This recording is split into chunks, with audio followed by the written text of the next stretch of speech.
Hi guys, welcome to our live event. My name is Brenda K.B. Anderson and I'm very excited today to be showing you my process that I like to do for visible mending. So this is just one of the gajillions of ways to mend your beloved clothes. And I love this method because to me, it just looks very aesthetically appealing. It's creative, it's fun. It's not particularly scientific, or you don't have to be super careful. You don't have to know that much about stitching in order to start on this. So this is a great project, for anybody who's interested in learning how to visibly mend their clothes. So what is visibly mending? Visible mending? That is just when you're mending something and you're not trying to make your mend blend in or go away, you're actually kind of highlighting it or making it sort of a focal point or a design detail. You're turning it into something more than what it was. You're showing people that, like, I care about this, article of clothing and I made it my own. It's, you're kind of showing people the history of your clothes. Things happen in life and sometimes you get tears or stains or other things like that. And then being able to mend it in a way that looks beautiful and kind of adds more to your garment, that's a really awesome skill to have. So I'm so glad you guys are here. Of course, this is a live event, so if you want to say hi, I know there's already some hellos kind of rolling in. Renee says, greetings from Minnesota, USA. I'm in Minnesota too, Renee. We're neighbors. Hello. Thanks for popping in and saying hi.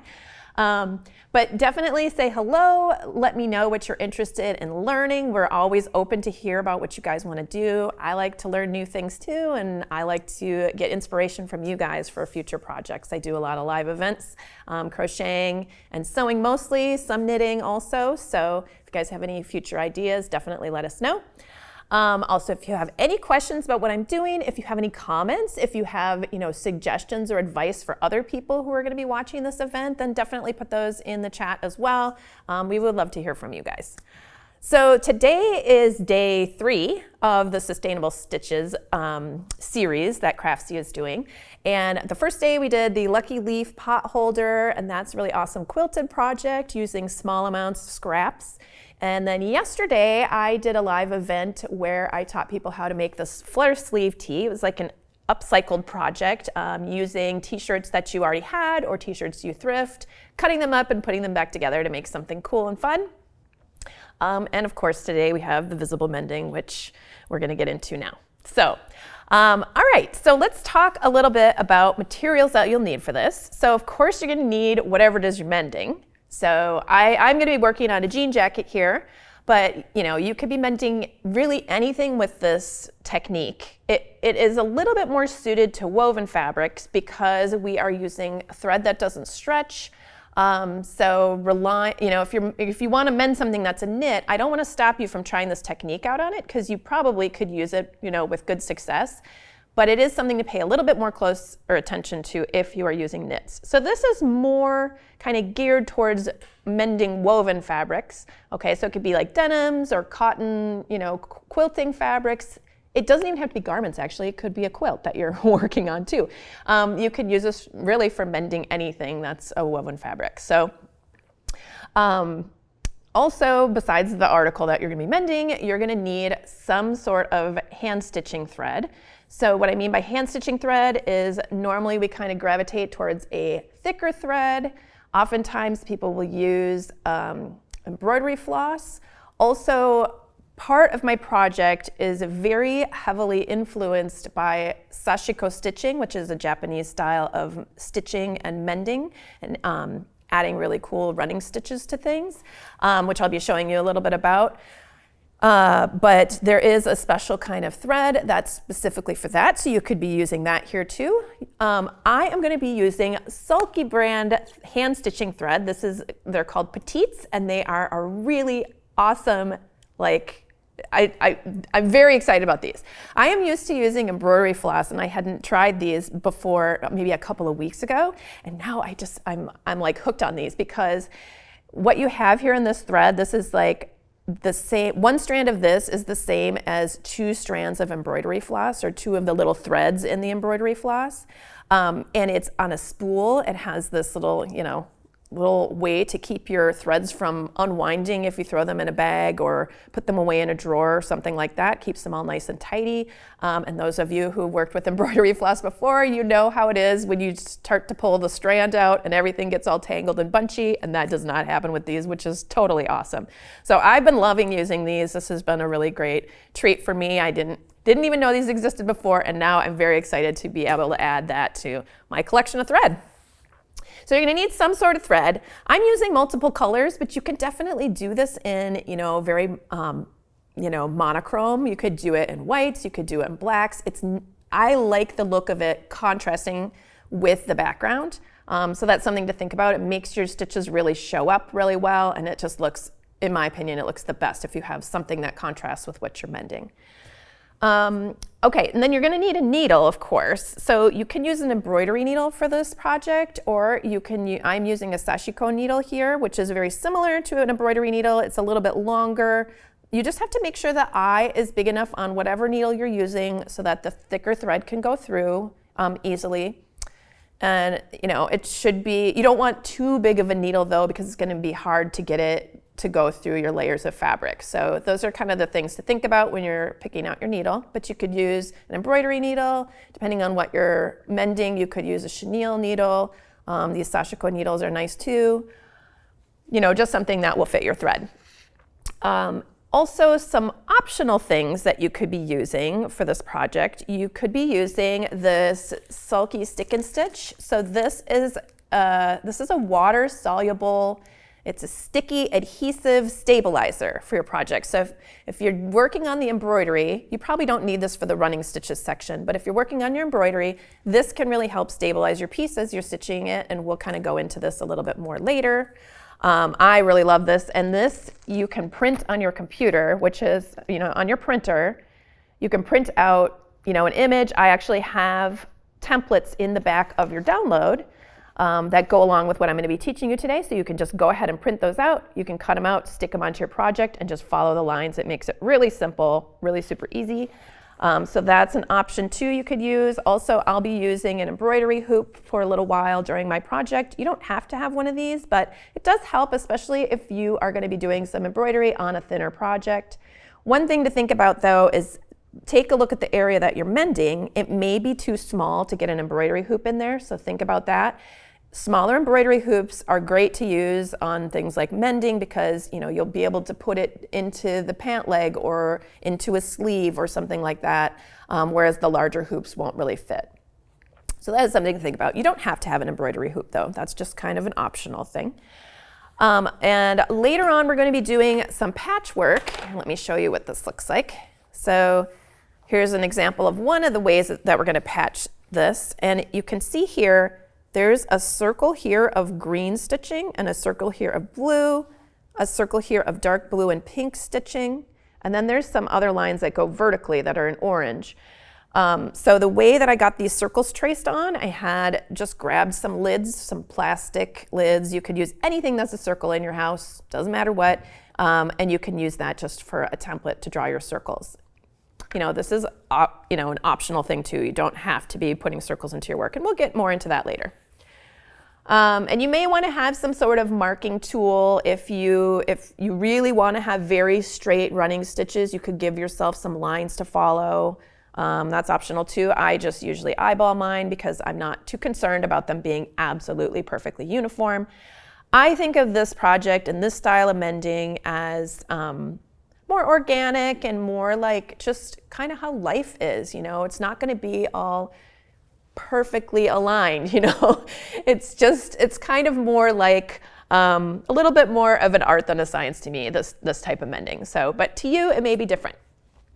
Okay, so I think that's it for materials, and let's get started, and I'm going to show you the different types of patching that we're going to be going through today. We have a hi from Alabama. Hello, Susan. And Dina says, hello from Egypt. Wow, welcome you guys. I'm so glad you guys are here. Okay, so let me show you some of the examples that we'll be running through. The first one we're going to do is this. This is just a running stitch. It's just going vertically. It even goes through this patch right here. And the patch, you'll notice, is on the inside, on the back side of my fabric. So it's kind of showcasing this hole, and the patch is just sort of peeking through. And I really like this method because it looks like a little window into another world to me. Like it's just like a little sneak peek of something else going on the other side, and it makes you curious about it. So I really like patching from the back side. It's just really kind of fun, and you can pick out some fabrics that, you know, they don't have to be, it could be anything. It could be a plaid or a stripe or a solid or whatever you want from behind. But it is kind of fun to use if you have any like quilting cottons that have an interesting print on it. It is kind of fun to just sneak those in there just because, I mean, it's just interesting. So I have a little beehive here printed on my fabric with a tiny little bee and then some flowers around. And I stitched through everything. I didn't try to go around this or mask those stitches. Part of the beauty of this is you're actually seeing those mending stitches going through everything.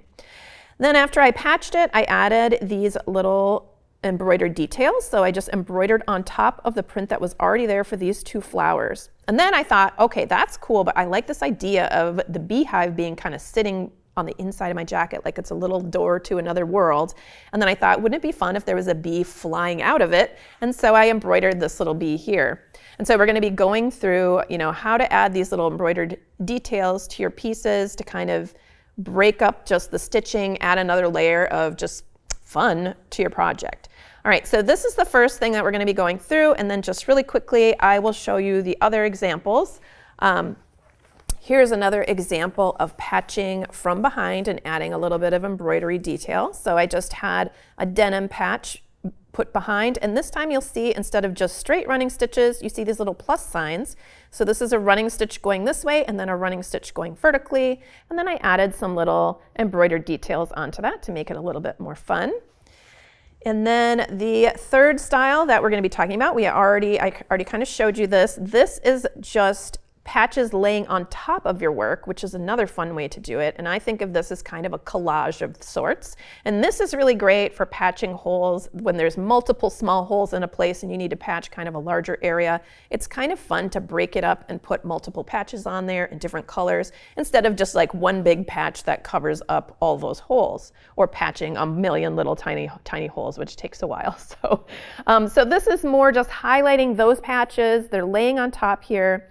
And then doing some running stitches in interesting ways. So there, like I said before, there's running stitches that are going in a circle here, and a circle here, and a circle here. And then there are running stitches that kind of run throughout, kind of as sort of like a background, and they're just going vertically. So we're going to go through all these patches. I'll do little demos of them so you can see how they're done, but I just wanted you to have the overview of what we're going to be learning today in this live event.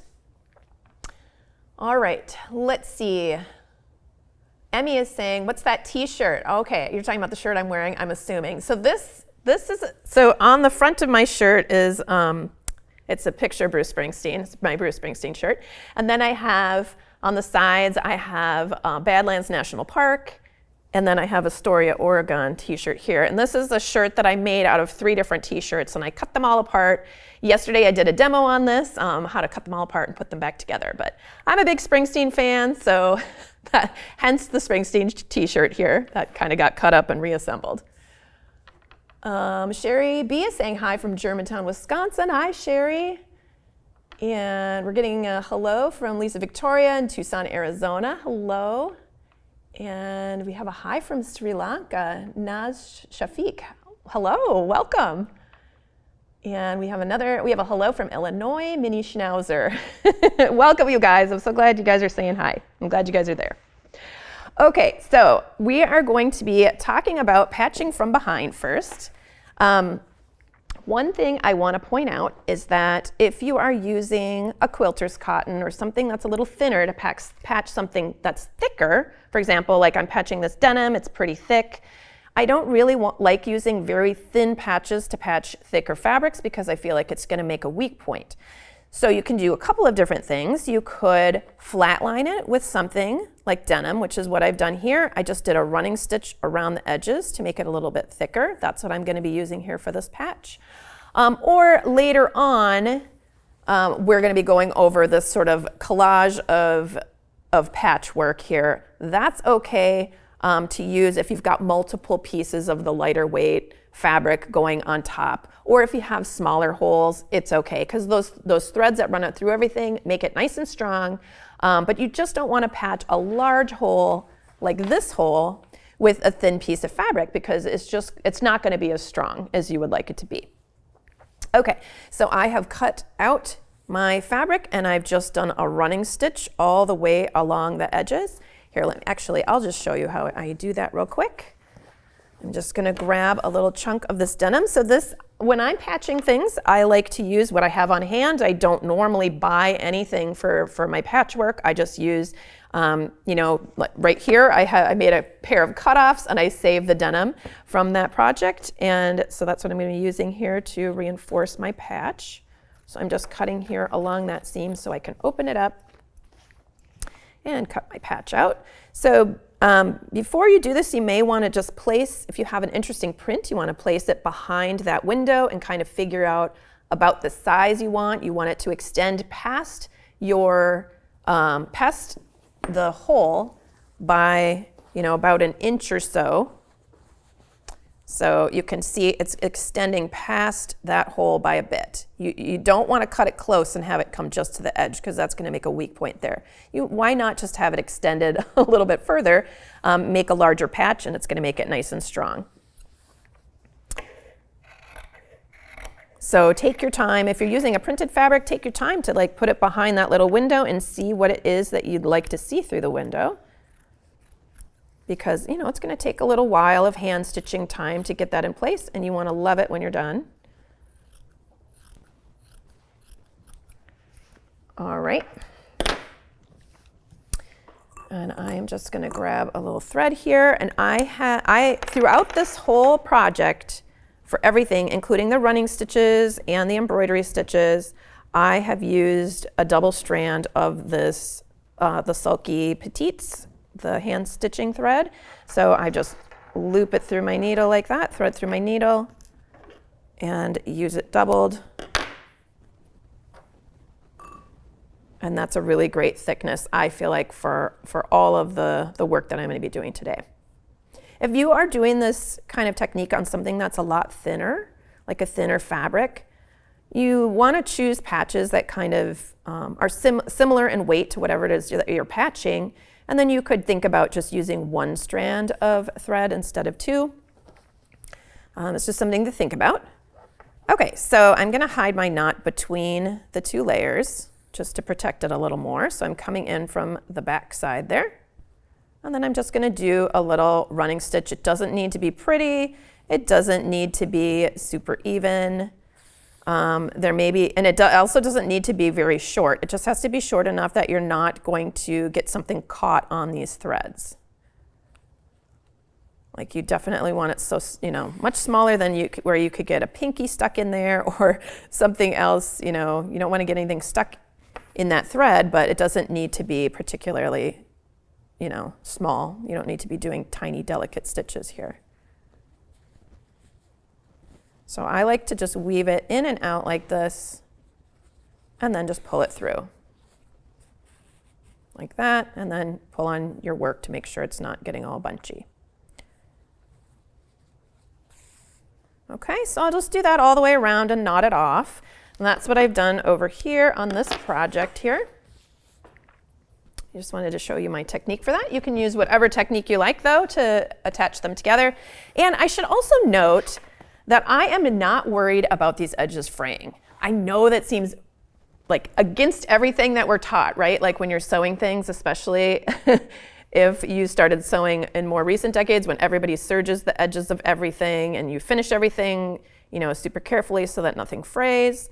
It is just surprising that you would allow there to be just some raw edges. But this kind of project, it looks really great when things fray a little bit. I think it adds to its charm and its rusticness, and so I just don't even worry about it. I don't fray check anything. I don't finish off the edges of anything. I just cut it and allow it to fray. And if little strings come off, you can cut them off or trim them off.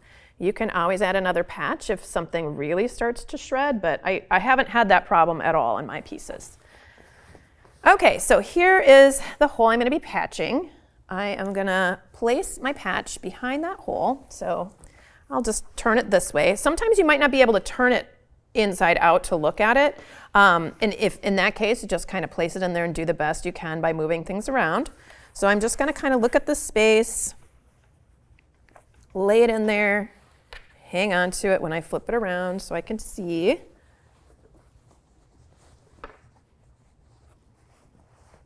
About where I want it to go. And then we'll get it pinned in. And sometimes when you have holes, that means that that edge has kind of gotten stretched out and it's not, it's not going to lay perfectly flat anymore. That's fine. You can also steam it or press it a little bit first, your garment first, if it's something you can press or steam, to try and get it to lay a little bit flatter. And I'm just going to go ahead and put some pins into my patch, and then we'll check the back side just to make sure that it's really covering this hole enough on each edge, each of the edges, just to make sure that I don't have to kind of move it around a little more. So if you're newer to sewing, when you are pinning things together like this, you want to use your pin as though you are sewing. It helps to kind of go in and out. Okay, so I'm putting this into my fabric, pulling it out of my fabric, in and out, and that helps it stay put.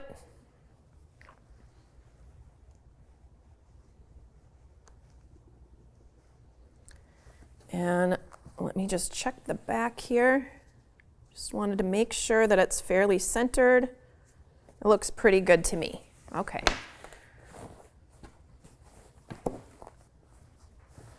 And you may find that you like using an embroidery hoop for this type of work. I generally do not like to use it for the stitching part, for the running stitches, because I like to bend my fabric as I'm stitching through to get it onto the needle. And if you have it held taut in that embroidery hoop, you're not really able to do that as much. You can put it in the hoop and have it just be a little bit loose in there. And sometimes I'll do that if I can't get my hand inside of something, but I could possibly get a hoop in there. Sometimes I'll hoop it up but have it a little bit loose in there so that I can still just stitch from the top side. I'll explain that a little bit more as I start stitching. All right, so I am going to begin by just sliding my needle in between the two layers. And I'm going to go all the way over here. I can feel the edge of the patch is right there. The corner of the patch is over there.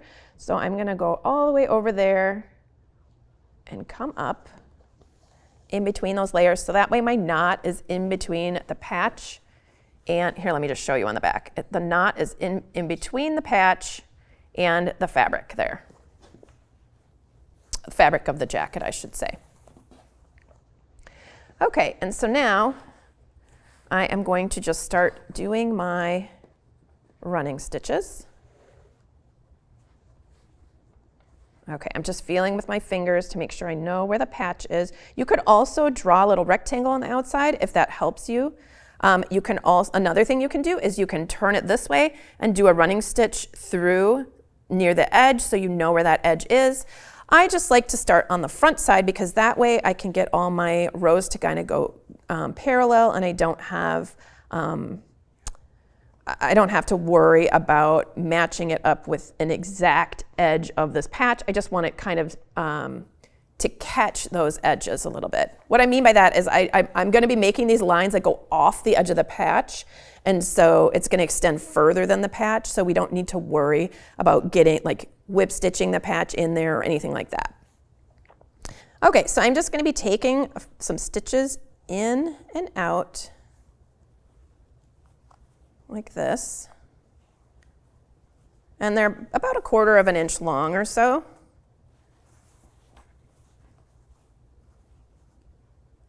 In and out. And I'm just going in a straight line. This is kind of along that top of the patch.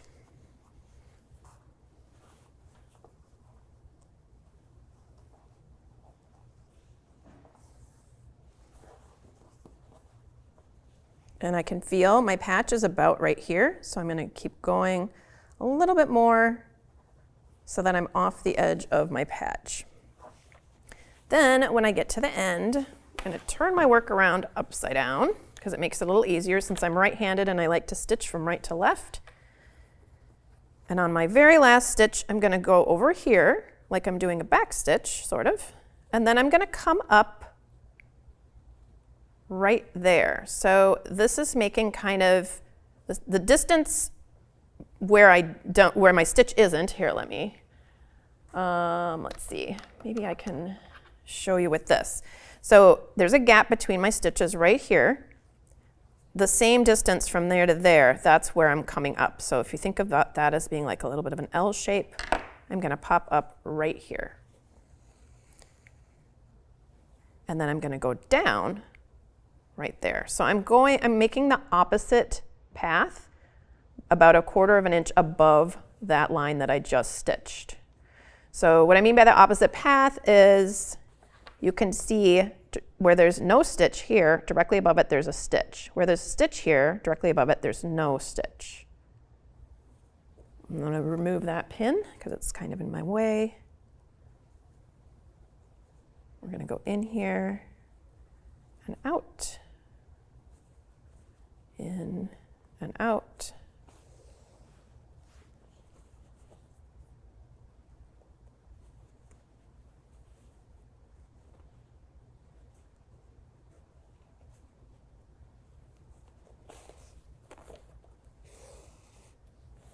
Just like that. Okay, so now I'm going to take another stitch. Here's the edge of my patch right here, so I'm going to take one more stitch. Maybe I'll go a little bit past that. There we go. And turn my work this way.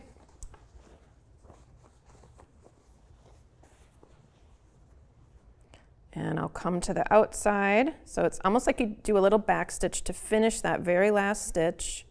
And then I'm going to come out just below, right there. And again, I'm taking the opposite path. So this is, I'm making stitches that are directly below the space between the stitches from the previous row.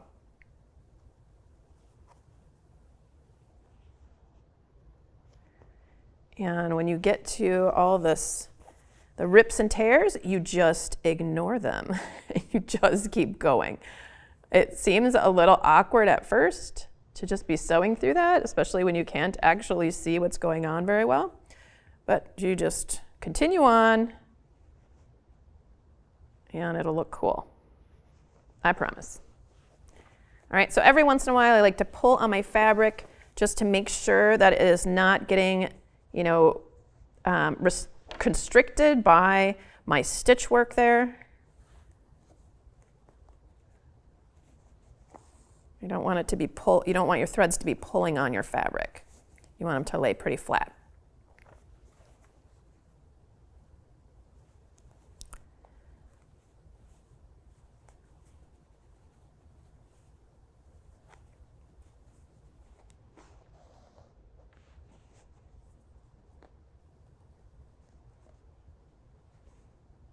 Here we go.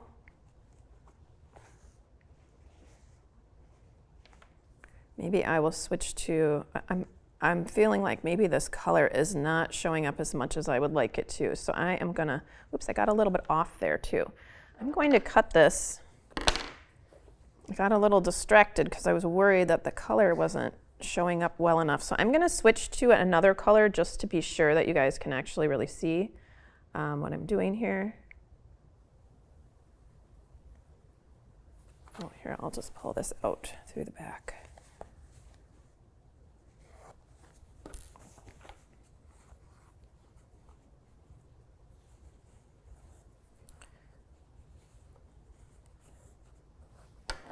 All right, I'm gonna weave that tail in later, so I'm just gonna kind of let it hang out there. Normally, I wouldn't be knotting off on the back like that without having the thread on my needle, so I'll show you how you should really knot it off. I think I'm gonna grab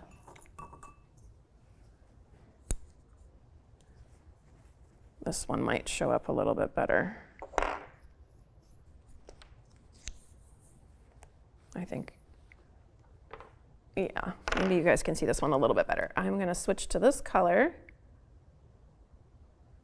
just to make sure, because this is sort of the foundation of the whole thing that I'm showing you today is how to do these little running stitches. I just wanna make sure that you can see it.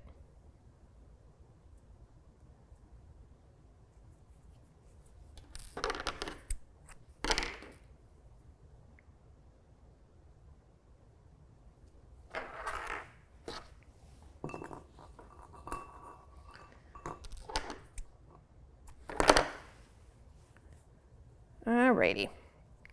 So when you run out of thread, because you will as you're stitching along, it's nice if you can find a spot to start out that's in between the patch and the thing you're patching. So we left off somewhere in this mess in here. So I'm just going to tuck my needle underneath in between these two layers. Let's see. I'm just kind of sliding it in from the side to get it underneath and in between those two layers, and then I'm going to pop up right here. And that way the knot is hidden, it's in between the two layers, and it's not going to, be bothering you on the inside of your garment. You're not always going to be able to do that, but it is a nice way to start if you have the option. Okay, so I know you're not going to be able to see too well here because I'm going through that very thready part. Here we go.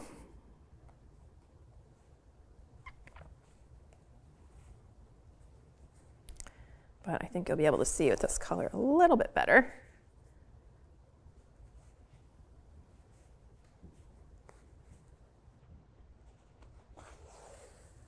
There we go. And then we're going to come out up here. I'm going to turn my work around this way. So one thing that I really love about this, style of mending is it looks really cool. It's also very good for just meditating and being, like a calming influence in your life. It's a nice way to feel productive, and also it doesn't take a lot of thought or it's just a very calming activity to do for me, at least. So we're going to work our way through here, making those stitches right across all those flowers. Just ignore all the patterning and just keep going. Let's see. Here we go.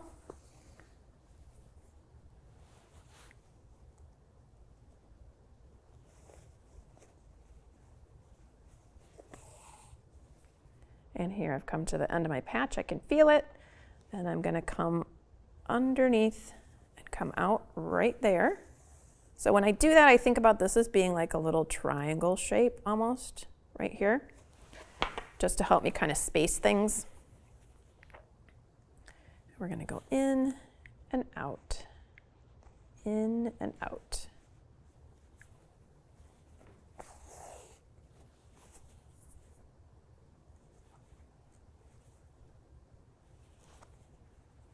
All right, so you can see how when I'm making the stitches, it's, they're staggered compared to the row that I did before, the previous row, but you don't have to do it that way. They don't have to be staggered. This just is for this particular design, the way that I'm stitching this one up. But, the cool thing about these running stitches, and you can think about them as just being a technique that you can use and change and alter to make all kinds of different patterns and have the lines cross in different ways, and we'll kind of get into that in just a minute. But yeah, so you would just keep going over the whole thing. So when you're done, your piece will just have those horizontal lines, and they'll be staggered from row to row. And then after that, you have the option of doing additional running stitches if you like, and so it would turn out a little more like this one because you've got these little checks, so you've got them going in two different directions. So I'm going to, let's see, maybe I'll just finish this one row here and then we'll switch over to the next piece.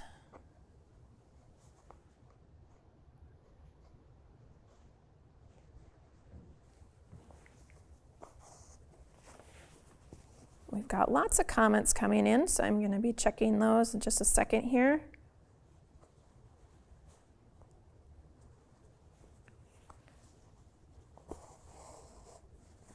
All right, so I'm going to tie this off on the back. If you run out of thread and you want to finish off, again, if there is an option to kind of hide your knot in between, your patch and the garment you're working on. I always take that option if you have it. If you don't, that's okay. So you can go ahead and just tie that off. And then, especially if your knot is just going to be back here somewhere, like how I left this knot, then you can go ahead and just weave that in, catching a couple of threads, or going, if you had a flat line patch like I have, so I have 2 layers, I can slide my needle between those 2 layers for just a little bit. I just want to make sure it's not popping through to the front for like a big long, yeah, it looks fine. It's not coming through to the front. You don't want to accidentally make a line that's in a weird spot after you did all that hard work. And then I cut it off. So that might seem weird, but I always like to leave a little bit of a tail from where my knot is if I can help it, because that really keeps your knot from undoing itself. Okay, so you will get all this area filled in with horizontal lines, and then you can start doing vertical lines. And I'm gonna, if you want to, you can add more to it by doing some vertical lines on top of that. And I'm gonna show you that in just a minute, but I'm just gonna check in here real quick. Ooh, got lots of things I missed here. Okay. We have a hello from way down East Maine, hello. And I'm sorry, can you tell us again what your favorite thread is? So the thread that I'm using, I'm guessing you're asking about that. The thread that I'm using, this is Sulky brand, and it is a hand stitching thread. They're called petites, and it is basically like the equivalent of 2 little strands or 2 threads of an embroidery floss. So when you get embroidery floss, usually there are 6 strands in it, and normally, well, oftentimes, you kind of peel them apart from each other and you only use part of the strand of embroidery floss. And so that's what I'm talking about when I'm talking about the strands. So this is the equivalent of 2 little threads of the embroidery floss, and I am using this doubled. So there is actually a link, and I'm pretty sure there's a coupon code too if you guys are interested in checking that out for this brand, for the exact thread that I'm using throughout this project. And we have a hello from Massachusetts, and oh, Kelly loves my bee. Awesome. We'll get to the bee in a little bit. Hi from Sweden. Hello. Hi, Pia. Thank you for popping in and saying hello. And we have a hello from Rochester, New York. I love to knit and crochet too, says Lucy. And we have an Olaf from Michigan. Love to see a tutorial about how to put together a two-team jerseys together half to half to wear when your 2 favorite teams are playing against each other. That's awesome. Okay, that's a cool idea. So you cut each shirt in half and take one half and stitch it to the other. That would be fun. Yeah, we did this in the 60s and 70s. I love it. Oh yes, Visible Mending is, making this really great comeback from that time, and it makes me feel very fortunate that people are excited about it now, because it's such a good thing to do. I mean, not only is it beautiful, but it's just a good thing to do for the environment and for financial reasons, for many, many reasons. And Susan is saying, I could see a rainbow design in my patching future. Excellent. Meditative, yes, would need some calming music and tea. Yeah, music and tea would be a great addition to this. Somebody is asking, could you explain whether and how much trimming should be done to the existing hole you're repairing? Actually, I didn't even talk about that, so I'm really glad you're asking this. It is totally up to you how much you want to trim that hole. So you can trim as much as you like. I like to leave little bits of frayedness. You don't want to have so many strands that it's hard for you to sew. If that starts happening when you're sewing through, you can just cut them off. It's really, this way of doing things is really, there's so much about it that you can personalize to your own tastes. You can go ahead and trim it off. I would not recommend using any fray check or anything like that, because fray check just makes things stiffer, and it just doesn't look as natural. I like the look of frayed things, so I just leave it really frayed. I like how it looks that way. But one thing to think about too, if you have a small hole in something and you're thinking about doing this type of patching, you can make the hole bigger. Like if you're thinking, it would be cool to put a patch, but you can't really see very much behind. That's something to think about. And if you're wanting to add holes to something, if you want to make your holes larger, Or if you just have a jean jacket and you're like, I love how this looks, I just want to put a bunch of holes in it and patch them up and make it look cool. If you're wanting to do that, there are lots of different ways you can do that. I highly recommend cutting a small hole first with your scissors, and then get out a metal file or a cheese grater or something like that and rough up your fabric, because that really makes it look more like a natural hole. The reason I know this is because I worked in theater for many years and I distressed lots of things. That's what you call it when you're purposely making holes and making things look dirty and grungy, for the characters. So, yeah, so if that's something you want to do, you could definitely do that. Susan is saying you could dig into Morse code, dot dash to hide words in your patches. That is a genius idea, Susan. Whoa. Pew. Just blew my mind there. Okay, let's see. Jody says, Veronica, we call it house divided up here in Seattle. UW and WSW students in Washington State. Yep. I was just in Seattle recently, which is an awesome city. Teresa says, I think it looks like basket weaving. I like the look. Yeah, it is kind of like that with the weaving in and out. And Suzanne says, hello from Texas. Hello, Suzanne. Kelly says, I just looked and they sell them on Amazon. I'm from Canada, so we don't have as many options here. I added some to my cart. You must be talking about the thread, I'm guessing. Cool. All right. Okay, so you can go ahead and do, you can do these, orient them in any way you like. You can do them horizontally, you can do them vertically, you can do them in diagonals, however you like. So I'm going to show you how to do the section where you're going to be doing stitches that cross over your first layer of stitches. So we're going to hop over here. I've already done a little example here so these are some vertical stitches going in this direction, and now we're going to cross over them with another strand of thread. This one seems like it'll show up pretty well.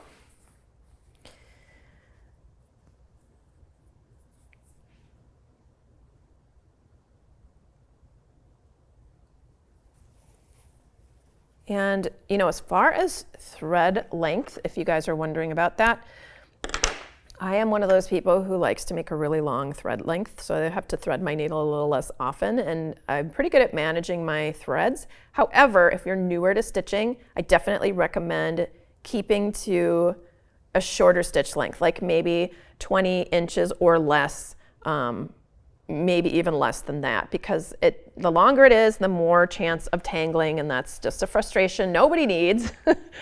All right, so we are going to go ahead and start going back and forth with stitches that cross over, and I am going to just kind of flip this inside out so you guys can see what's happening here. You can see how I've gone off the edge of my patch just to make sure that those stitches are catching that. So if you go further than your patch, your stitches will catch over the edge, and that way when you're putting your arm in your sleeve or something like that, it's not going to be catching on that, that raw edge all the time. Okay, so I want to hide my little knot in here between the layers. So I'm just stitching between the patch and my fabric. And I don't want to have a very long, you never want to have a longer stitch than, something long enough to get your pinky finger stuck in if it's something that you're going to wear. So I'm going to go out of my fabric right here and turn that, and we'll see where we end up. Pretty good. So now we're on this side, and I am going to take let's see, I'll just stitch along that stitch so you can't see it, and then I'm going to pop up just to the right of it. Here, let me spread this out so you can actually see what I'm doing. So I'm going to be crossing over this first layer of vertical stitches here, and I want to start on the right and go left because I'm right-handed. If you are left-handed, you may want to flip your screen so that this just makes a little more sense to you. So I came out a little too high, so I'm going to take a little tiny stitch downward here. All right, there we are. So I'm going to take a stitch across, and then I'm going to go in and come back out before the next stitch. Okay, so my needle is crossing on top of it, and then I'm going to go in and out, just like that. And so that's going to make those little checks or those plus symbols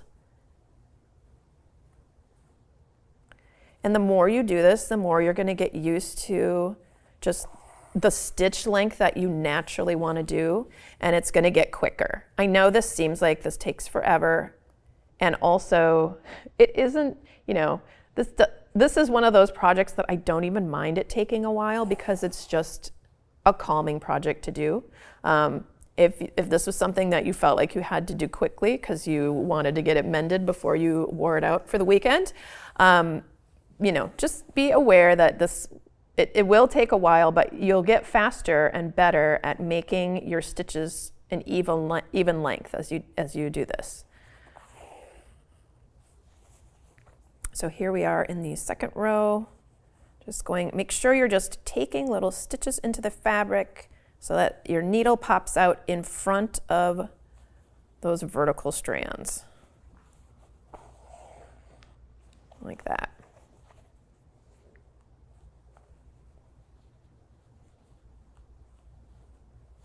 So in case you're wondering what's in the download, if you haven't downloaded it yet, I have lots of photos of these projects here, or of the different styles of mending with the embroidery. I have a template for the embroidered pieces that you've seen on my jacket. And there's instructions on how to do it. I explain which stitches I use. We'll get to the bee in just a little bit, but when you start embroidering the bee, there's an explanation of, you know, I use this stitch for this part of the bee and this stitch for this part of the bee. So it kind of leads you through.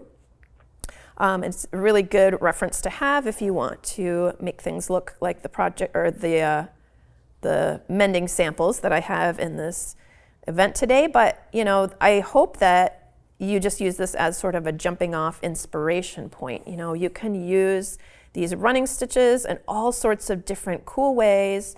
You can do different colors, one going one way, one going the other. You can do different shapes. There's just, I mean, it's really just an endless amount of possibility that you have here. And then adding those little embroidered details along with these running stitches, it just makes everything look just, I don't know. I don't know how to explain it really, but more like alive and more organic and more just more fun and interesting. I like it when clothing kind of tells a story and when you can look at something and then you have to take a second look, like, wait, what is that? Oh, that's so interesting, you know, and you want to take another look and you know, there's more to see. There's more layers. It's like people. All right, so you'll just continue doing this. And again, when you get to all that fuzziness, just keep on going. If it's driving you crazy and you aren't a person who likes to have so much stuff in the way, you can definitely trim the stuff off. You know, you don't need to have all those long wispy bits. I just rather enjoy them, so I just leave them there. All right, so we're gonna move on. I'm gonna get to the end of this row here. Good stopping point. And then we're going to move on to a little bit of the embroidery that goes along with these two samples.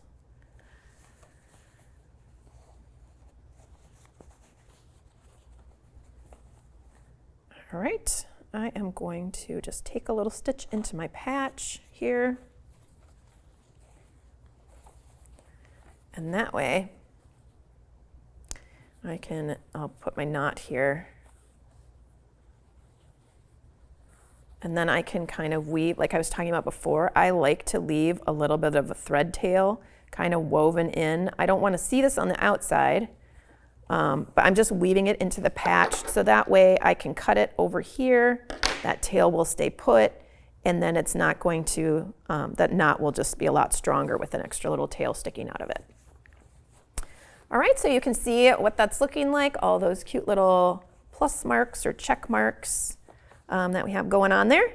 And then to add just a little bit of fun to it, we are going to do a little bit of lazy daisy embroidery. So that are these little flowers right here.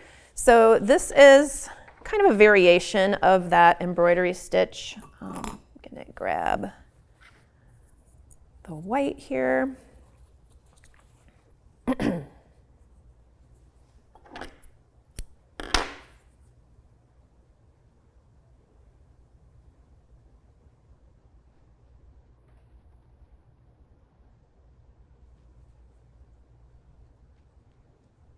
Oops, kind of split my yarn.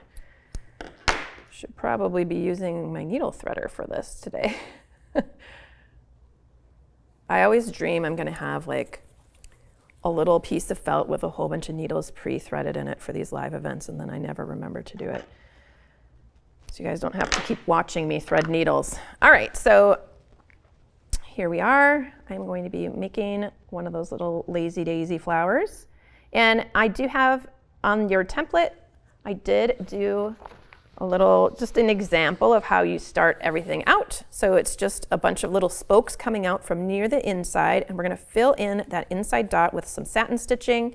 And then these spokes are going to get sort of like a chain stitch or a lazy daisy stitch on top of them. So I start with the spokes. I'm gonna come in from the back,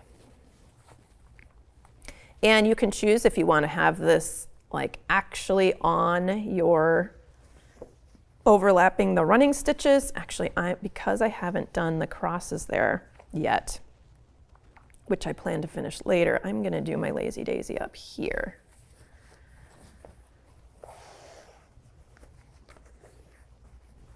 Okay, so they can kind of overlap what you're doing, or you can have them up here. Actually, I changed my mind. I'm gonna put one up here because you'll be able to just see it a little bit better.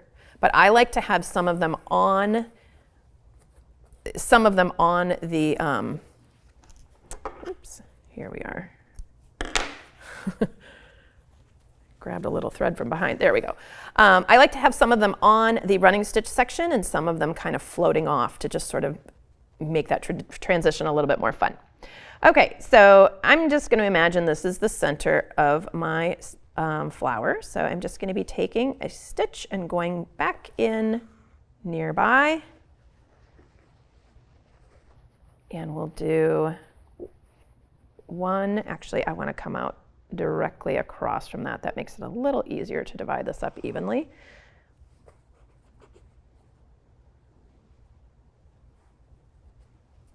There we go. Close enough for me. And then I'm going to come back here. I'm just doing some little spokes that stick out from a central point. That's what I'm doing here. There's another one. And I'm going to come back.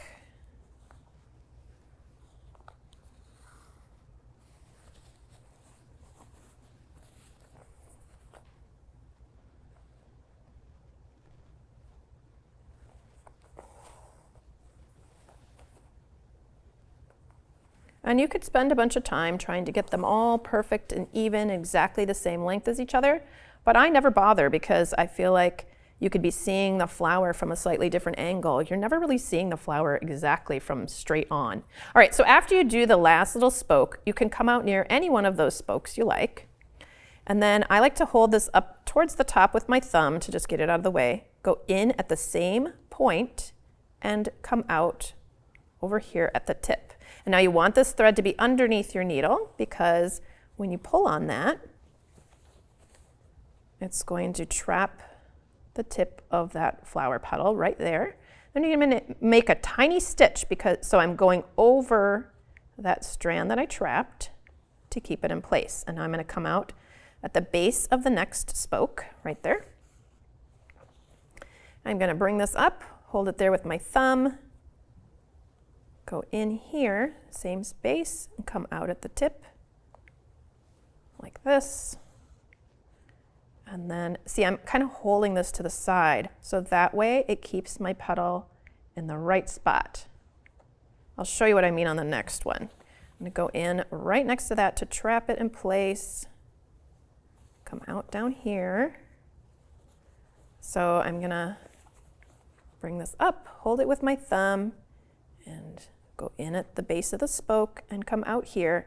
And if you just pull up this way, oh, look at that, it made my petal too short. Well, I mean, you can fix that. You can just make it longer with your needle. But if you pull on it in this direction, it's going to land in the spot that you want it to be. Now we're going to go back in here.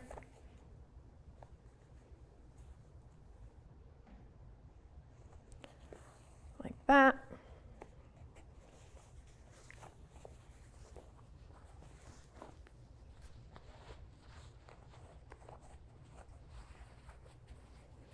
And, you know, part of mending something is the inevitable awkwardness of hanging on to it. It's not like you just have a little piece of, you know, cross-stitching fabric in your embroidery hoop and you can turn it however you like. It is attached to something, and sometimes it's hard to get your hand in. So just take the time to try and arrange it as best as you can before you make those stitches, because it does, you know, it does affect how your stitches look if you are able to feel a little more comfortable when you're making them. All right, here is my last petal.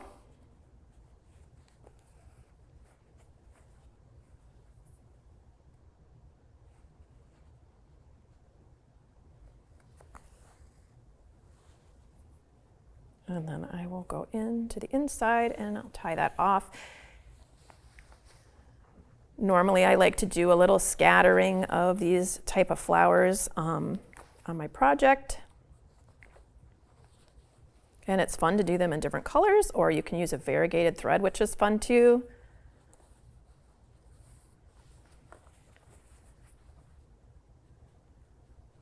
I'm just kind of weaving in that thread tail, just barely catching the threads of the denim so that I can cut it off with a little bit of tail to it. All right, and now let me untwist this arm here, and then we will add a little satin stitching for the center of our flower. Maybe we'll do that in green. This would be pretty.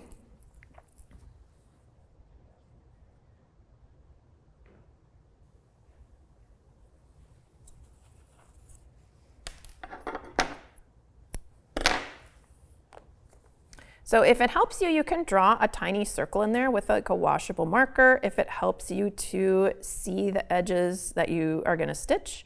If you, like me, if you can just sort of picture what the center, like a little circle in the center would be. I mean, there already is sort of a circle that's showing up there because of all the points coming together. That may be enough for you. So we can go in here.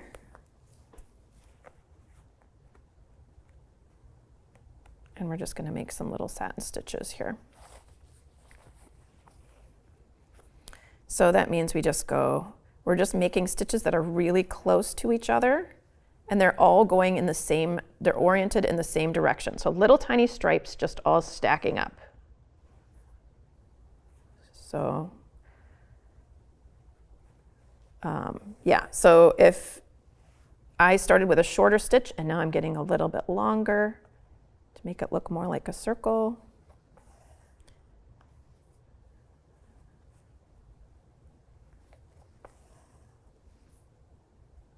And we're just kind of, you know, using these horizontal strands just to fill in that little space there.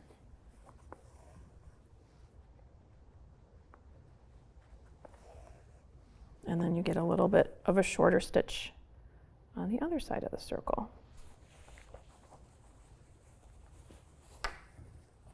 Just like that. And I will tie that off. And then we will talk a little bit about those little lilac flowers that I have, the purple ones.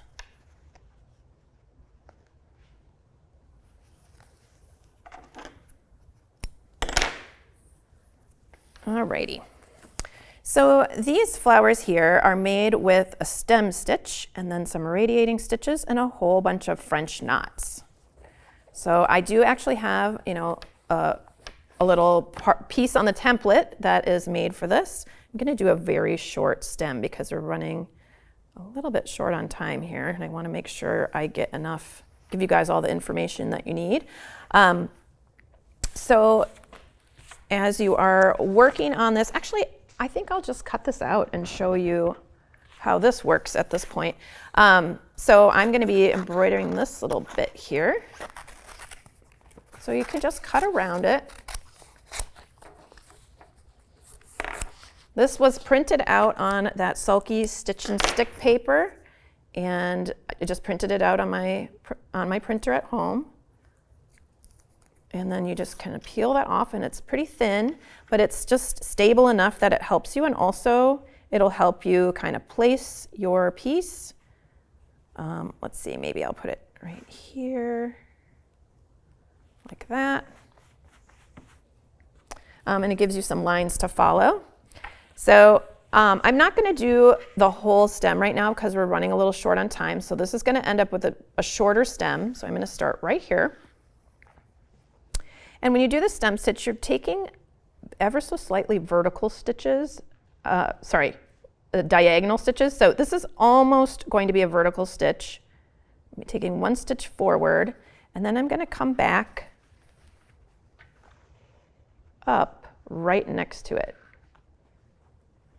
So about halfway along that stitch, my needle is coming out just to the side of it.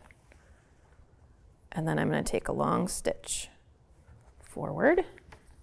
So you're taking a long stitch forward, and then I'm going half a stitch back right now and coming out along the halfway point of the stitch that I just made. And make sure that your needle comes out right next to it.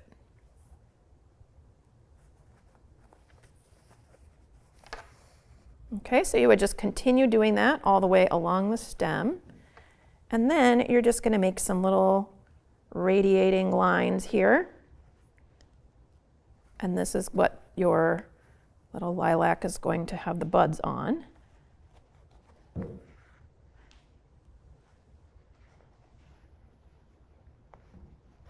I'm just filling those in there.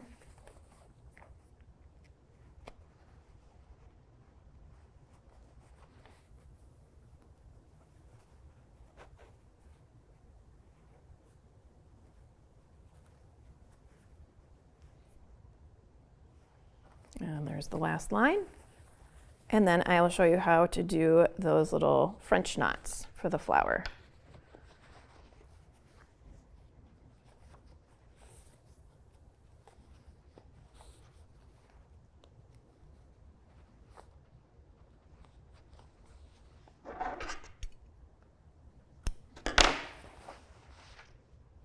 I like to use a variegated thread for these types of flowers because they have all those little French knots, and I just think they look so pretty in the variegated thread.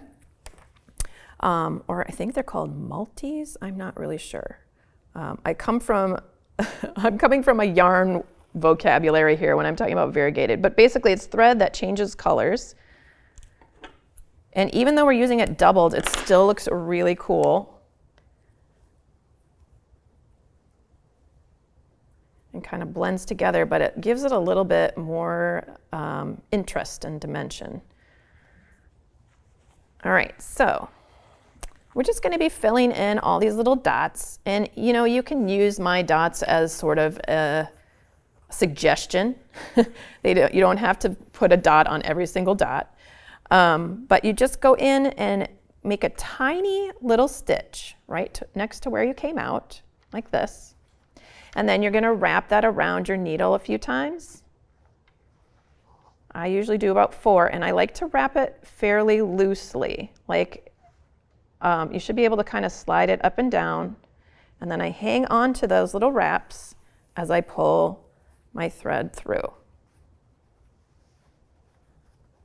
Like that. So it makes a nice little knot, and then you go back into your work right next to it and pop out somewhere nearby. Now what I like to do is pop out, you know, a dot or so away because it's easier to make that stitch. And then I come back and fill that one in right next to it later. Okay, so we'll do that again. So I'm just going to make a tiny little stitch here and wrap this around 1, 2, 3, 4 times or so. And for more wraps, you will get a slightly larger knot. At some point it becomes unwieldy and it kind of flops over a little bit and doesn't look very good. So that's something you can experiment with. And then go back in right next to it. Just like that.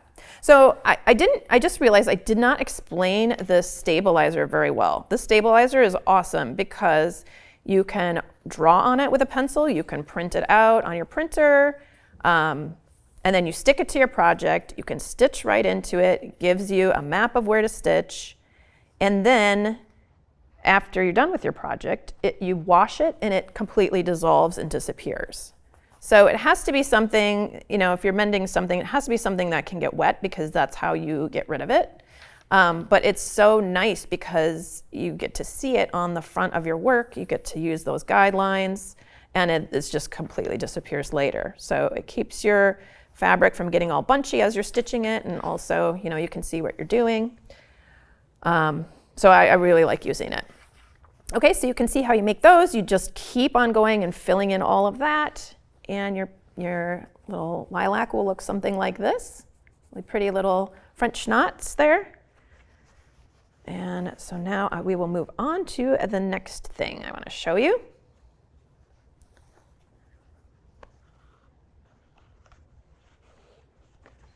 So we'll move on to our beloved little bee. So your bee is also in the template in the download if you want to make some little cute little bees. You just need white thread, black thread, and some kind of gold thread for those. And I've got some bees in progress here. So I like to use, when I'm doing this type of embroidery, a lot of satin stitching and that sort of thing, if I have enough space, I like to use an embroidery hoop for this. If you don't, it's, you know, you can still do it without an embroidery hoop. But I'm going to put that on now. Before I do that, though, you guys can take a look at that little bee. That's what we're going to be making. I'm just loosening up my hoop here. And I'm going to try to get both bees in this hoop. I think I can do that.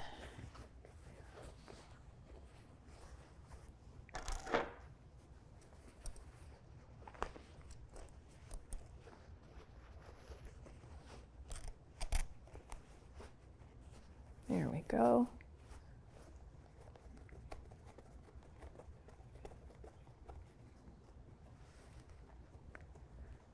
All right. So to make the bee, I would recommend, this is something that I don't really freehand because I don't feel comfortable with it and getting it symmetrical and all that. So I would definitely recommend using the template and printing it out and sticking it on, just as you saw me do for that little piece of lilac.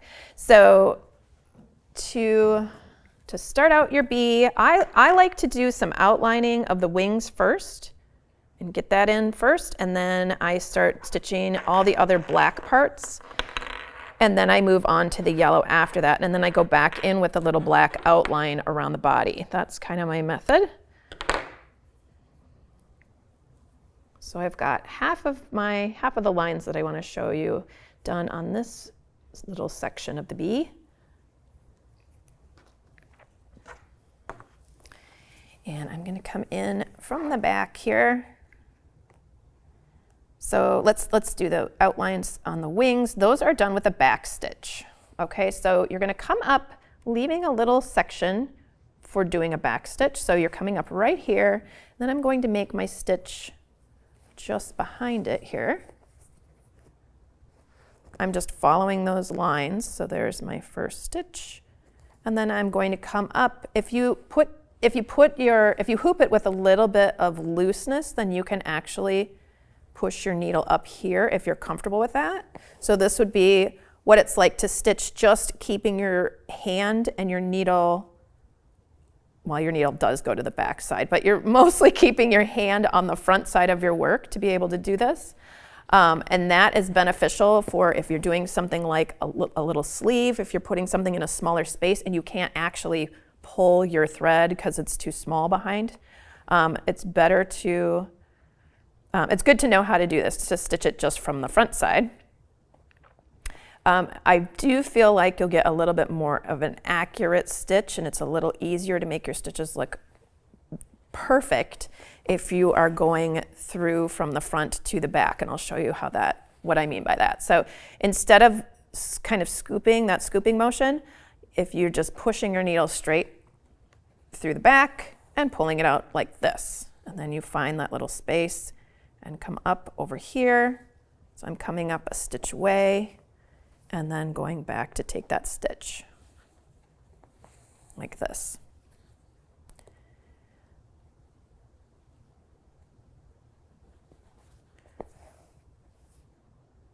So it is a little bit, you know, you're doing an extra motion here. It's a little bit easier to make it accurate, and for a beginner stitcher, that might be a little bit easier to do it that way. But you can try it both ways and see how it works out. All right. So you will want to just fill in those lines all the way around the wing to here, and then that second little wing to there with doing the back stitch. I am going to I'm just going to skip over.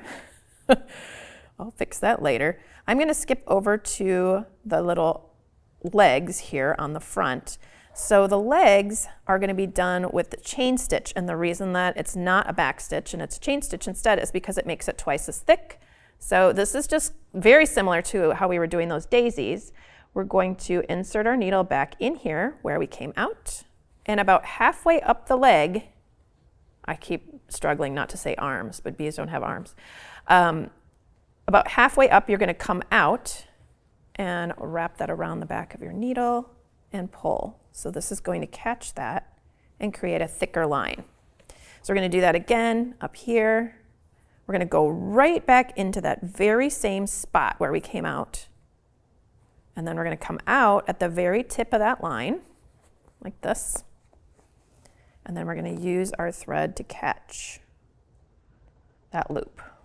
Okay? So you would do that for all of the legs, and then the little antenna are going to be made with a back stitch, just how we were stitching the lines on the wings. So once you finish that and you do all those little lines, then you can start filling in with satin stitches. So again, this is like the satin stitches that we already did at the center of the flower. You're just doing a whole bunch of lines packed right next to each other. You don't want to see fabric in between. And one thing to think about when you're satin stitching something is you want to think about the direction of your lines. You want to think about how is it going to look good.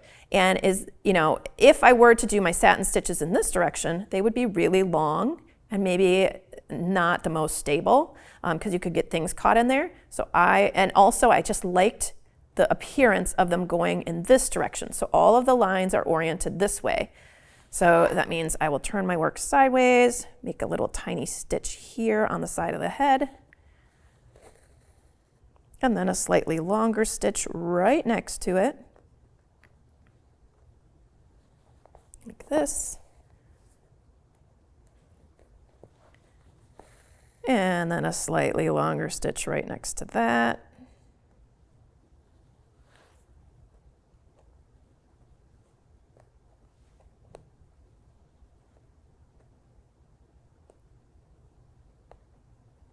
All right, there we go. Getting a little lost back there. And then so forth. So we just fill that in. So all of the black sections, so that's this first section, we skip a section.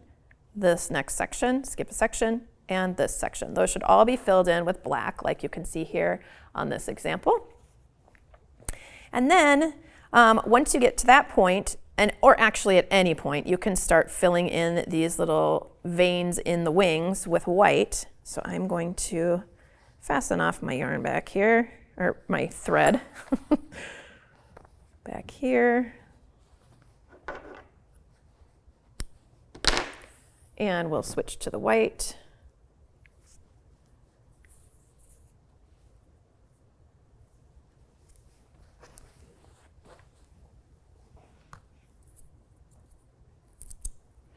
And for these little bits, I actually don't have these lines in the template for you for the veins in the wing because I just thought it was easy enough to just sort of freehand them in there.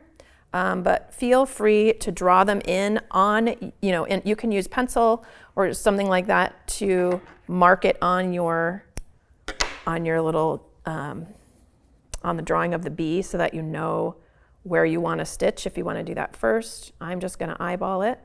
But basically, you're going to divide your wing into 3 sections. You can see if you look at this wing, we have a line right here of stitches and then a line right here of stitches.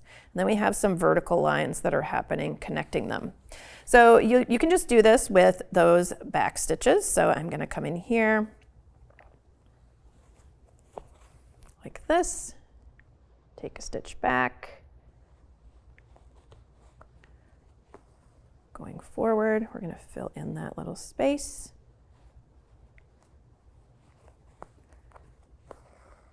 Like this. And I think that it looks good if these are not perfectly aligned. Like if they're just kind of jumbly and they're not exactly uniform between wing to wing or even within a wing, it really is fine. Like I don't want you guys to be too worried about these little veins in the wing.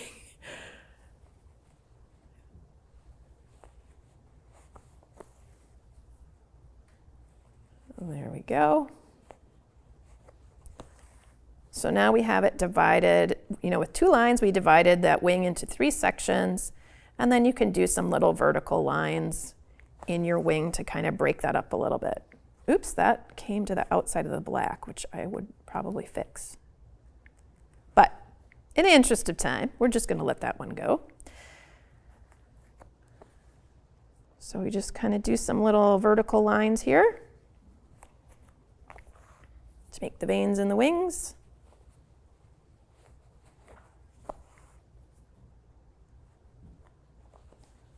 And so forth. So you'd fill it in a little bit more here and then some little vertical lines in that little bit of the bottom wing that you can kind of see there too. So you'd fill those in, and then the areas that we haven't stitched, you would satin stitch those in yellow thread, again orienting your stitches in the same way, and then you can do a back stitch all the way around the whole bee. Now you don't have to back stitch next to the black parts if you don't want to. I just think it looks a lot nicer. Here, I'll pull this off so you can see the original bee. I just think it looks a lot nicer and neater if you can do that kind of outline, especially around the yellow there. You can kind of see, it just kind of makes it pop just a little bit more, so you can add that little detail to it if you like. Alrighty, so now I want to show you that layering section of the patches, and I'll kind of get you set up with that. Where we put the patches on the outside of our project instead of on the inside.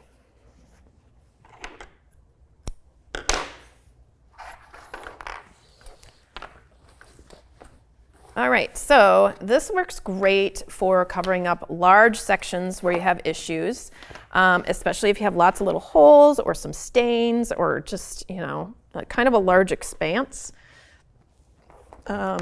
So I'm going to be I'll be demonstrating over here. What we're working on is this section here, the patches on the outside.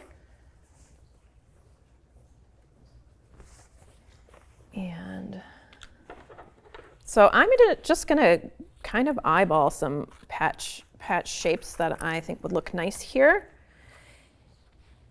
And this is, this is part where the art versus science comes in here. You really kind of just have to play with things and see if you like how they look.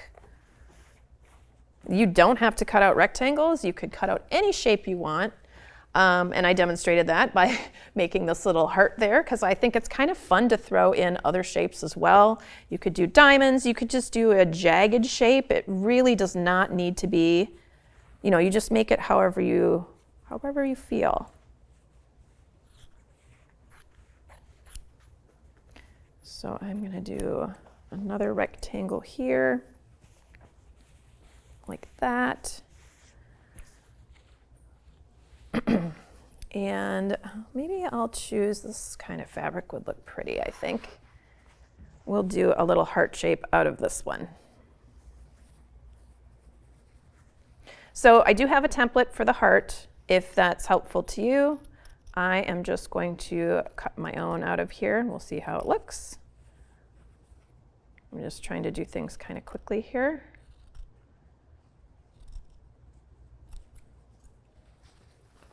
That looks pretty. So just kind of arrange them in a way that covers up all of the issues and looks nice to you. And you can use, some people like to use a glue stick on things to stick things down, or some other kind of adhesive. You could certainly do that. This is driving me crazy, so I'm just going to cut that off since I don't really need that curl right there. I mean, obviously there's something called an iron that I could be using, right? But I don't have an iron right now, so we'll just cut it off. All right. I think this looks pretty good. And then, so I'm just going to pin everything. I find that I don't really need the stabilizer when I'm stitching on something and it's not going to be shifting around too much. It isn't really a problem for me, but you may find that using a glue stick, I'm just talking about like a regular kid's glue stick, because they're washable. You can wash the glue out of things. And they're easy to come by, they're inexpensive. You can just put a little glue on it and stick it to your fabric. It's not going to be the strongest adhesion, but it will keep it from sliding around as you're stitching on it. And if you let it dry fully, which you should, it's not going to, have any residue on your needle as you're stitching. It shouldn't cause any problems like that. I've never had that problem happen. But you want to layer things up a little bit so that, especially if you are using thinner fabrics on a thicker thing like this denim jacket, I'm just going to trim this because I don't really want to be stitching through that seam there because there's too much bulk. You can, of course, stitch through there. I just don't want to do it if I don't have to. All right, so then you want to go ahead and pick a color that's going to show up on everything. And if that doesn't happen, if you can't find a color that'll show up on all the things you're stitching, then you can do it twice and stitch through with 2 different colors, which is what I did over here. I just wanted to point this out. You can see I went from a dark fabric here, I stitched through a darker fabric, which shows the pink better, but then when the pink goes on top of the pink heart, you couldn't see it at all, and I did not like how that looked, so I added another layer of the dark blue on here so that I've got 2 different colors going on. And you could do that all at once. You could use a strand of each held together. I did that as an afterthought after I started seeing it happen. I had more control over how the blue was always going to be on the outside and the pink was always going to be on the inside. But that doesn't really matter. You can, just kind of play around with that. It's just something to think about.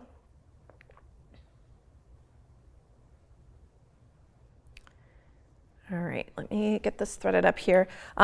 Also, as I mentioned before a couple of times now, with the running stitch, you can choose to have horizontal lines, vertical lines, those checks that cross over each other. You can do totally organic shapes.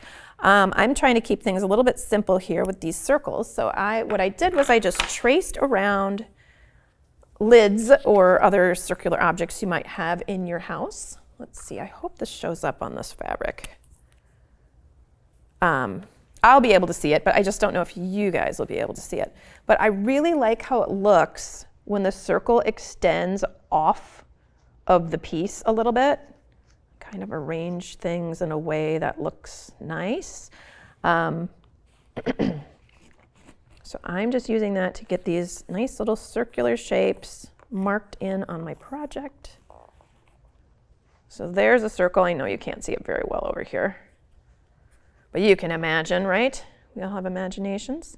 And then maybe I'll do another circle here, and this one's going to kind of underlap that circle. So I'm just going to draw it like this.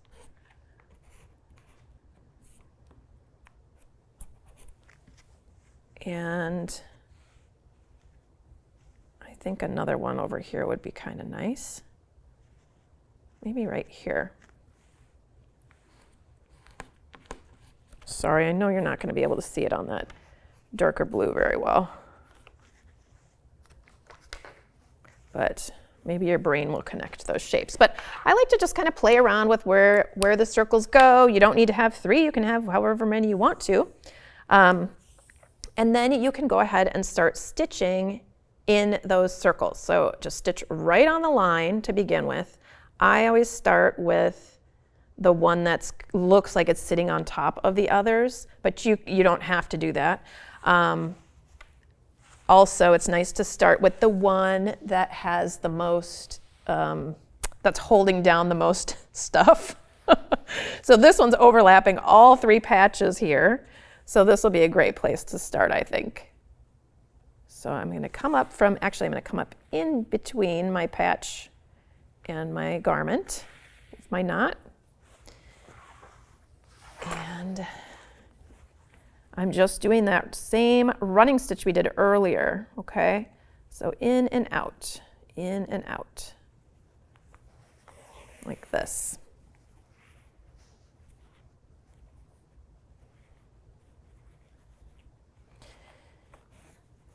Oops. Having a little bit of problems with my pins here.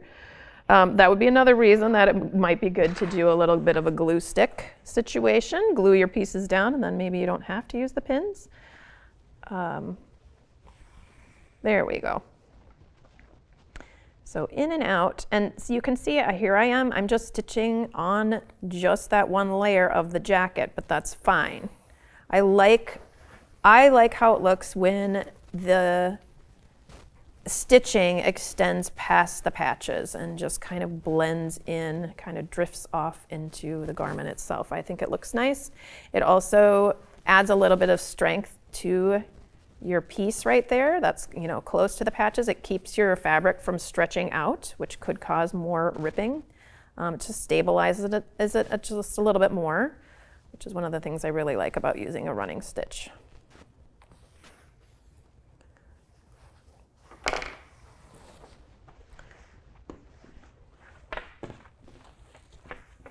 I'm always checking back here to make sure that I am not stitching my project to something else or another part of my project. One time when I was we used to call it home economics when I was growing up, when you would learn sewing in school. I sat next to a kid who sewed his project to his pants, and I thought that was so hilarious. I didn't say anything because I was really shy and I was nice, but later on, as an adult, I worked in a costume shop and I knew so much better than that. I actually did the same thing. I stitched my project to my pants once because I was holding it in my lap. So, you know, we all make mistakes. Doesn't matter how much experience you have.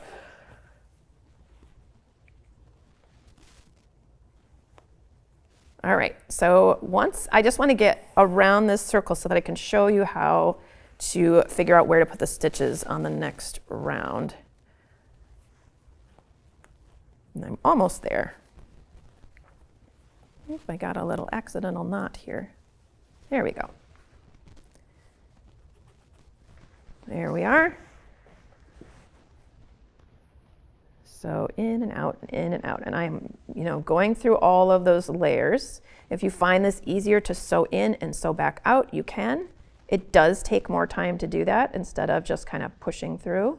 It might also help you if you are a newer sewer to have your hand behind your work. Here, I'll show you that just as soon as I get this tangle sorted out here. All right, there we go. But you may find it easier if you're a newer sewer to have your hand behind your work like this so that you can kind of help guide your needle in a way, like pushing on the fabric next to where your needle is. You don't want your needle to go into your finger though, of course. Okay, so here I am finishing up my little round of stitching, and I'm gonna go back in here, and then I'm gonna come out just below right there. I'm gonna pull that out because I don't need it anymore. And now I'm doing the opposite path again. So what that means, just for a little review, is I'm on the next round inside. You can see, especially right here where the fabric is lighter, where there's a gap between stitches, there's a stitch just below that. So this is really only going to work for maybe a round or two. And then your stitches are going to start getting really short because you're working around in a circle. So, you know, if you drew a circle in here, your stitches would be super tiny if you had the same amount of stitches as you do on the outside ring. So that's the part where you just kind of make things up. So every once in a while, you're just going to skip a stitch. Here, actually, let me show you what that looks like here.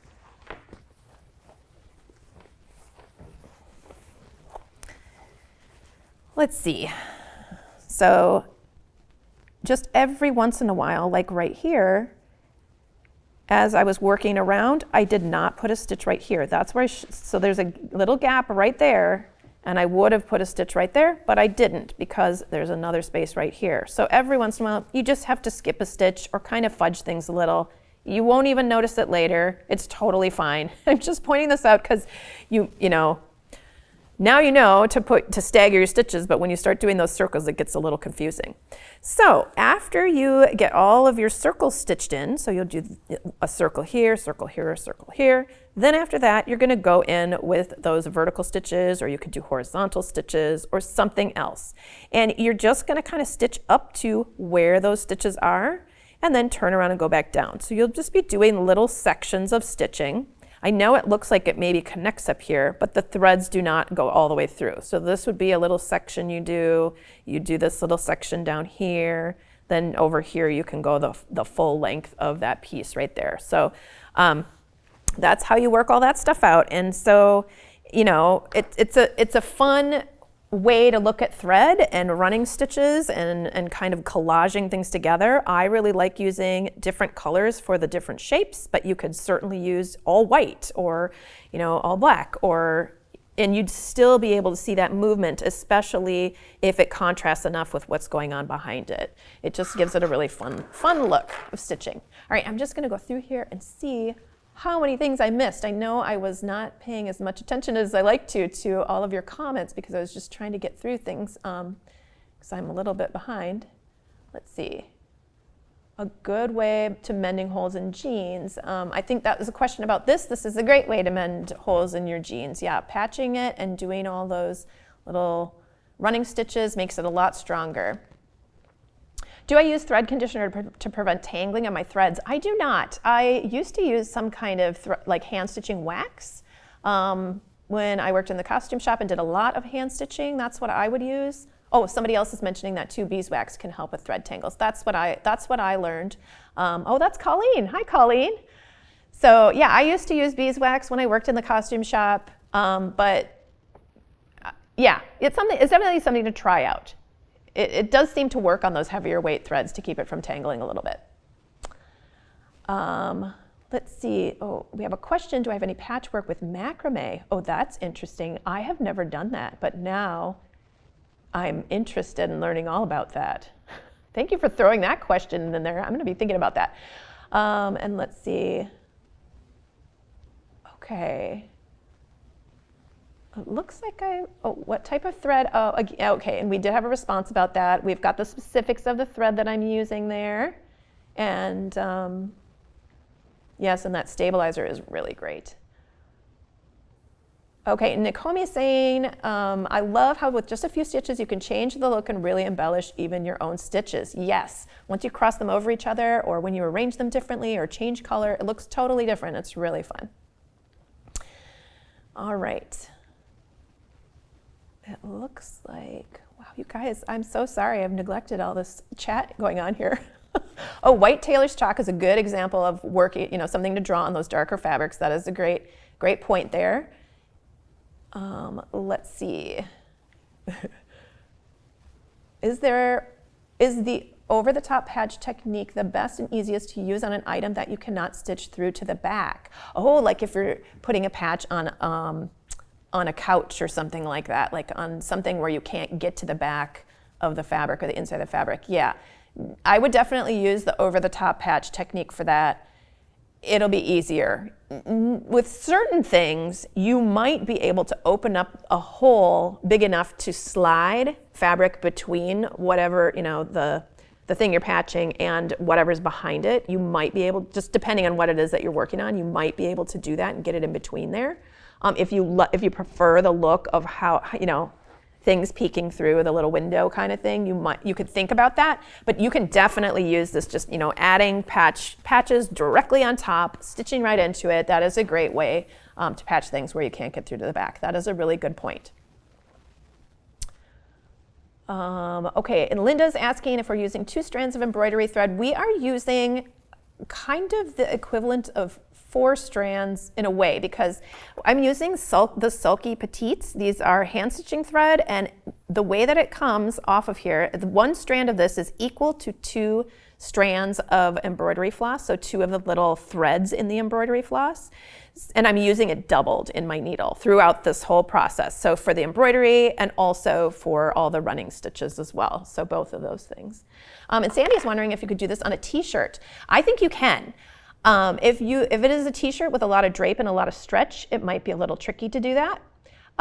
But you could, I mean, if you're using it on just a regular t-shirt that doesn't stretch a whole lot, you know, just like an average t-shirt, I think it would be just fine. And I would patch it with another fabric that's similar to it. You could try it with a woven fabric and just see what the results would be, but it might end up being a little bit stiffer there. I'm not really sure. But it's something to play around with. You can always, you know, the cool thing is with these big running stitches, they're fairly long and you can very easily take them out. You can just slide, you know, your seam ripper under there and pick it and then slide it out. So if you're working on it and you're like, I don't like how this is turning out, you can remove it and put a different patch on. So yeah, I say, you know, this is a great project for experimenting with because you can use so many different colors, different types of fabric, cut out your patches in different shapes, add embroidery here and there. I mean, there's just a lot of room for artistic freedom in this project, and that's just one of the things I love about it so much. You can very much tailor it to your own personality or whoever you're mending this for. I mean, that would make a really awesome present for somebody if they had something that they really, really loved and they, you know, you were able to mend it for them. You could just add some cute little details on there, something that really speaks to them. Do a little embroidery of, you know, like their favorite video game character in the corner or something, you know, like just really make it a personal mending experience. Okay.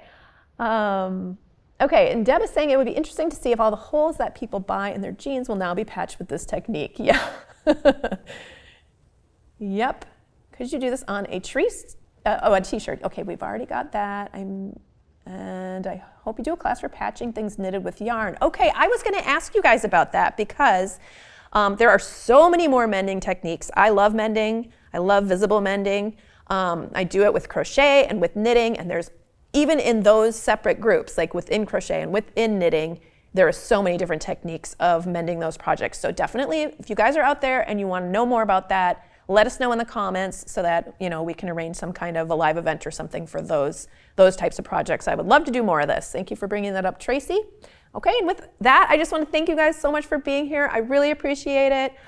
It's always so great to have so many people active in the chat. It makes me just feel really happy that you guys are interested in this too. And I hope you go out and mend some things and make them really awesome. Okay, thanks. Bye, everybody.